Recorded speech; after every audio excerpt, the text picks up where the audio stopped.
This is now enshrined in law, which allows residents to benefit from tax exemptions and concessions on business licenses, VAT, real property tax, and the free importation of approved items under this program.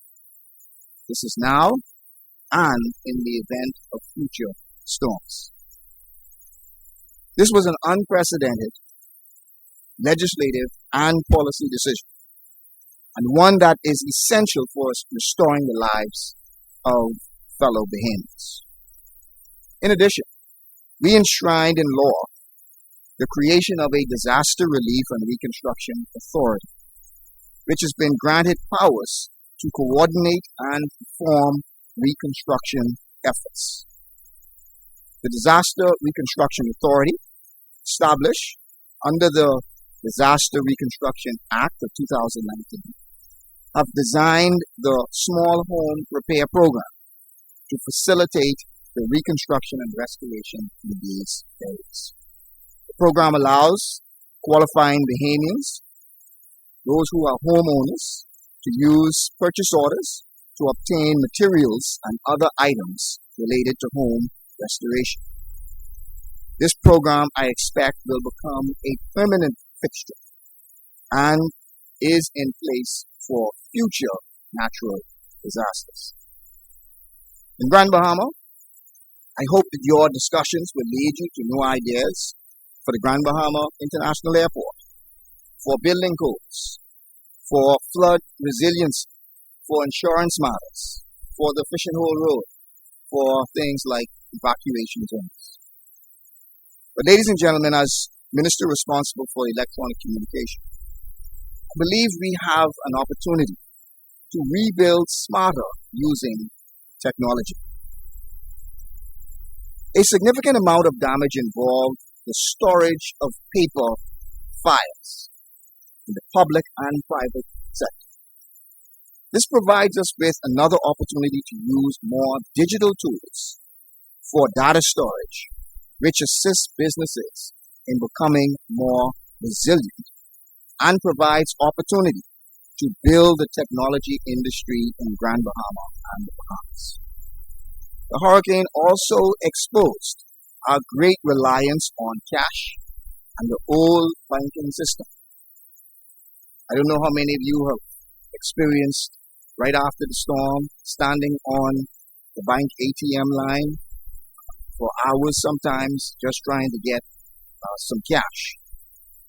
But many countries have used their limitations with banking to leapfrog using digital currencies or e-wallets. And I suspect since you have Mr. Roll here, you will hear more about that this morning. This provides us with an opportunity to tap into and develop a new industry and a new opportunity for a faster, more convenient way of doing business. If you have to fix it, you might as well fix it smarter using technology. We are encouraging businesses to make use of the latest digital tools in their businesses. Technology saves time, money, technology increases efficiency, and technology improves communication. The right software development can improve your business operations.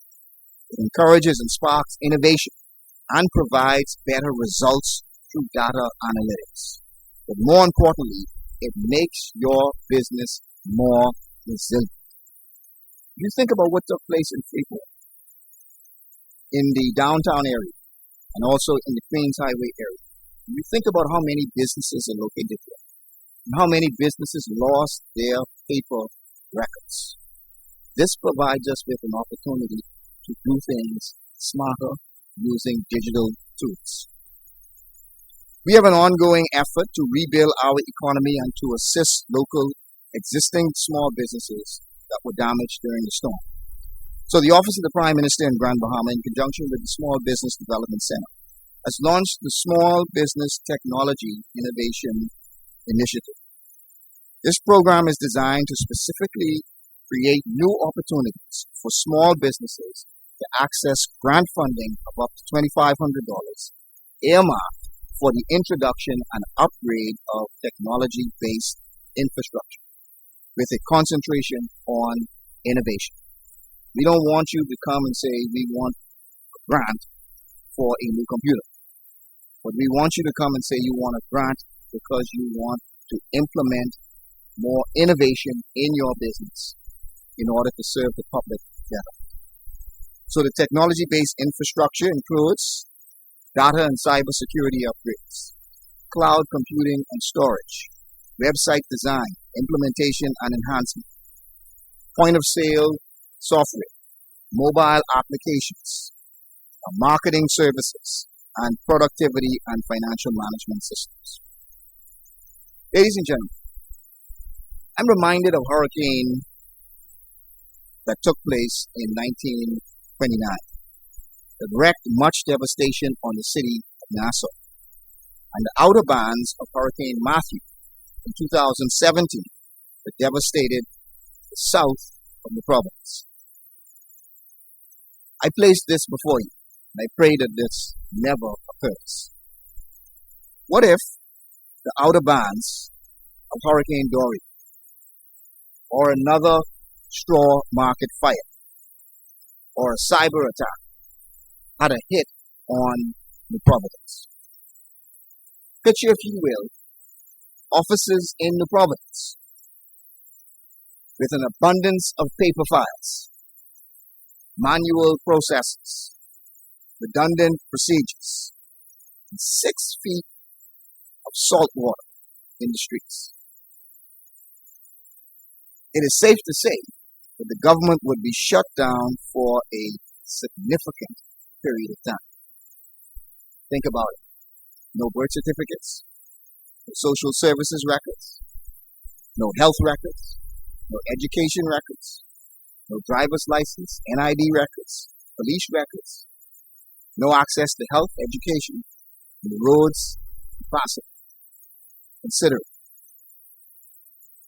We in Grand Bahama lived this. But for us in Grand Bahama, this was a setback. If it happens in New Providence, this could be catastrophic. Last year, the country signed a contract to fund a $30 million loan for one of the largest e-government overhaul projects in our history.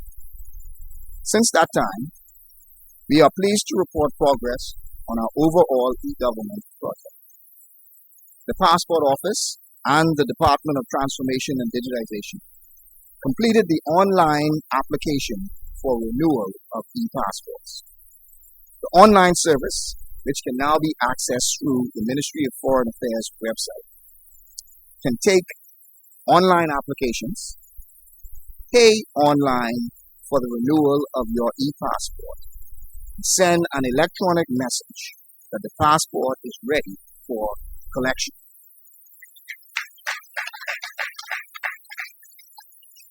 In essence, the user will only have to physically attend the passport office to collect a renewed passport.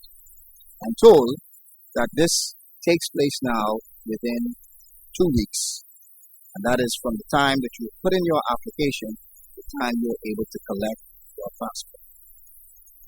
We also intend to proceed with an electronic cabinet management system to innovatively streamline and automate the managerial operations of the Cabinet Office, to also implement advanced security features, to provide mobile accessibility for ministers, the Secretary to the Cabinet, permanent secretaries, and to make the Cabinet of the Bahamas paperless. As I recall, those ministers immediately after the storm, myself, Minister of Finance, Minister for Agriculture, could not travel to be present at emergency cabinet meetings that took place right after the storm. This feature will allow ministers to contribute to meetings and matters on the agenda using mobile devices wherever they may be in the world. We've also designed a pilot for the interoperability platform, which will allow government agencies to digitally talk to each other.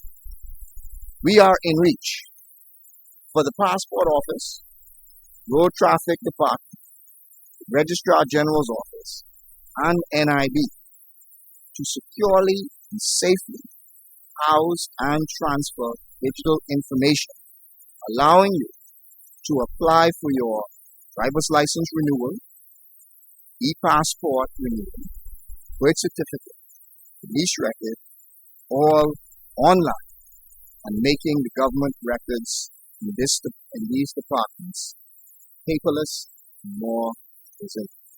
It is in sight. So, ladies and gentlemen, I challenge you today in your discussions. Challenge you today in your planning. And I challenge you today in your deliberations to make use of technology as we rebuild. Provide us with those innovative ideas that as we think about our challenges, as we think about our rebuilding process, that we not only seek to rebuild, but that we seek to rebuild smarter and better than ever using technology. Thank you and good morning.